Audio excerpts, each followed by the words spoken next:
Subscribe કરો એ high news India ચેનલને, પછી યુટ્યુબ એપ પર બેલ આઇકોનનું બટન દબાવો અને નિહાળો એ હાઈ ન્યૂઝ ઇન્ડિયા ચેનલ.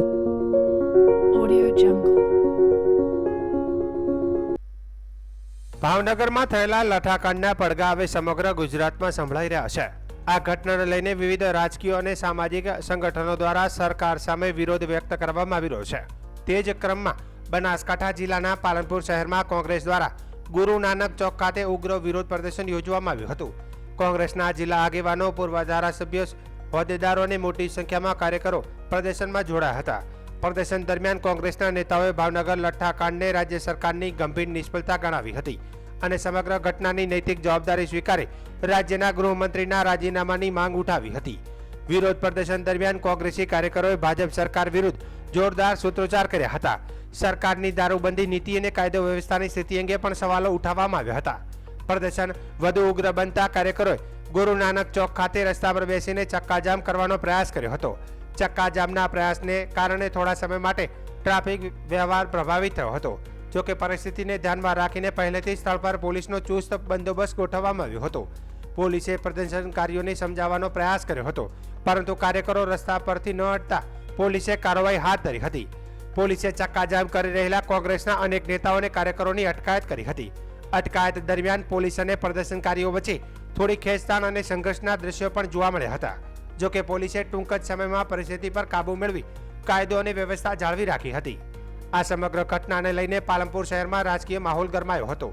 કોંગ્રેસે લઠ્ઠાકાંડ મામલે દોષિતો સામે કડક કાર્યવાહી અને જવાબદાર અધિકારીઓ સામે પગલાં લેવાની માંગ કરી છે. તો બીજી તરફ પોલીસ દ્વારા અટકાયત કરાયેલા કાર્યકરો સામે કાયદેસરની કાર્યવાહી હાથ ધરવામાં આવી હોવાનું પણ જાણવા મળ્યું છે. ભાવનગર લઠ્ઠાકાંડને લઈને રાજ્યભરમાં વધી રહેલા વિરોધ વચ્ચે પાલનપુરનું આ પ્રદર્શન પણ રાજકીય ચર્ચાનું કેન્દ્ર બન્યું હતું. પોલીસની પેટ્રોલની વચ્ચે આ દારૂના બુટલેગરો આખા ગુજરાતમાં દારૂ પહોંચાડે છે ને કદાચ આ ભાવનગરમાં દારૂ પહોંચ્યો હોય પણ આ બોર્ડરમાંથી ના નીકળ્યો હોય તપાસની જરૂર છે. અત્યારે દારૂ વેચાય છે કે નથી વેચાતો? દરેક પોલીસ સ્ટેશનની આજુબાજુ વેચાય છે કે નથી વેચાતો? દરેક સ્કૂલ કોલેજની આજુબાજુ ડ્રગ્સ વેચાય છે કે નથી વેચાતો? આપણને બધાને ખબર છે, તો અમને ખબર નથી. આપણે જ્યાં ધરણા કર્યા છે એની 100-200 મીટરની અંદર દારૂ વેચાય, ફોમે વેચાય છે. વાવ-થરાદ જિલ્લામાં ધાર્મિક આસ્થાનો માહોલ જોવા મળ્યો હતો. થરાદમાં દશામાના 10 દિવસના પવિત્ર વ્રતની પૂર્ણાહુતિ પ્રસંગે શ્રદ્ધાળુઓમાં ભારે ઘોડાપૂર ઉમટી પડ્યું હતું. વ્રત પૂર્ણ થતાં મોટી સંખ્યામાં ભક્તોએ મા દશામાની મૂર્તિ તેમજ સાંઢણીનું પૂજન અર્ચન કરી ધન્યતા અનુભવી હતી. વહેલી સવારથી જ થરાદ ખાતે આવેલા દશામાના મંદિરે ભક્તોની ભારે ભીડ જોવા મળી હતી. દશામાના 10 દિવસના વ્રતની પૂર્ણાહુતિ નિમિત્તે શ્રદ્ધાળુઓમાં મા દશામા મૂર્તિ અને સાંઢળી વધારવા માટે મોટી સંખ્યામાં પહોંચ્યા હતા. ભક્તોએ વિધિવત રીતે પૂજા અર્ચના કરી મા દશામાના આશીર્વાદ લીધા હતા. મંદિર પરિસરમાં વિદ્વાન પંડિતો દ્વારા વૈદિક મંત્રોચ્ચાર સાથે મા દશામાની મૂર્તિ અને સાંઢળીનું પૂજન કરવામાં આવ્યું હતું. ધાર્મિક વિધિ પૂર્ણ થયા બાદ મૂર્તિની વાવમાં પધરામણી કરવામાં આવી હતી. ભક્તો માટે વાવ અને પાણીની ખાસ વ્યવસ્થા કરવામાં આવી હતી. મા દશામાની મૂર્તિના વિસર્જન અને સાંઢળી પધરાવવા માટે મંદિર ટ્રસ્ટ દ્વારા વાવમાં વિશેષ વ્યવસ્થા કરવામાં આવી હતી. વિસર્જન માટે અંદાજે 20,000 લીટર પાણીની વ્યવસ્થા કરવામાં આવી હતી. સાથે જ જરૂરિયાત મુજબ આશરે 10 પાણીના ટેન્કરોની આગોતરી વ્યવસ્થા પણ રાખવામાં આવી હતી. દૂર દૂરથી દશામાના દર્શન અને વ્રતની પૂર્ણાહુતિ માટે આવતા ભક્તો માટે મંદિર ટ્રસ્ટ દ્વારા વિવિધ સુવિધાઓ ઉપલબ્ધ કરવામાં આવી હતી. દિવસ દરમિયાન રાસ ગરબાનું આયોજન પણ કરવામાં આવ્યું હતું. તે ઉપરાંત શ્રદ્ધાળુઓ માટે ચા પાણીની સુંદર વ્યવસ્થા પણ કરવામાં આવી હતી. દશામાના વ્રતની પૂર્ણાહુતિ પ્રસંગે થરાદમાં ભક્તિ અને શ્રદ્ધાનો અનોખો માહોલ જોવા મળ્યો હતો. મોટી સંખ્યામાં ઉમટેલા શ્રદ્ધાળુઓએ મા દશામાના દર્શન કરી પરિવારની સુખ, સમૃદ્ધિ અને કલ્યાણ માટે પ્રાર્થના કરી હતી. અહીંકને એક પ્રકારની દશામાનું વ્રતની ઉજવણી થાય છે.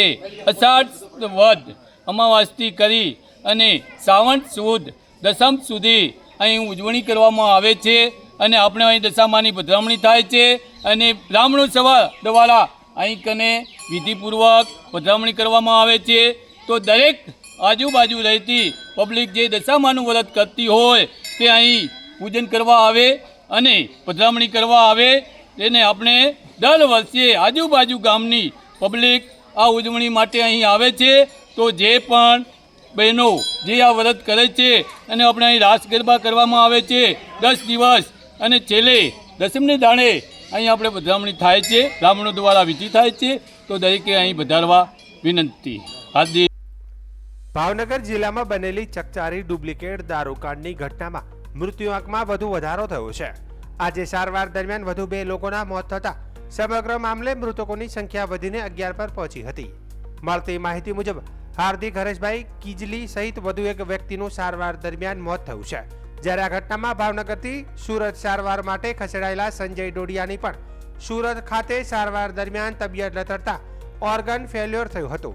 ત્યારબાદ તબીબોએ તેમને બ્રેન્ડેડ જાહેર કર્યા હોવાનું સામે આવ્યું છે. આ સાથે ભાવનગરમાં ડુપ્લિકેટ દારૂકાંડમાં અત્યાર સુધીમાં કુલ 11 લોકોના મોત થયા છે. ઘટનાને પગલે મૃતકોના પરિવારજનોમાં શોકનો માહોલ છવાયો છે. તો બીજી તરફ ડુપ્લિકેટ દારૂકાંડની અસરગ્રસ્ત 17 વ્યક્તિઓ હજુ ભાવનગરની સરકારી અને વિવિધ ખાનગી હોસ્પિટલોમાં સારવાર હેઠળ હોવાનું જાણવા મળ્યું છે. જેમાં ભાવનગરની સર ટી હોસ્પિટલમાં સારવાર લઈ રહેલા 2 દર્દીઓની હાલત ગંભીર છે, જ્યારે એક દર્દીની ખાનગી હોસ્પિટલમાં હાલત અતિ ગંભીર હોવાનું જાણવા મળ્યું છે. ઘટનામાં સતત મૃત્યુઆંક વધતા તંત્ર અને આરોગ્ય વિભાગની ચિંતામાં વધારો થયો છે. હોસ્પિટલોમાં સારવાર લઈ રહેલા દર્દીઓની સ્થિતિ પર તબીબો સતત નજર રાખી રહ્યા છે.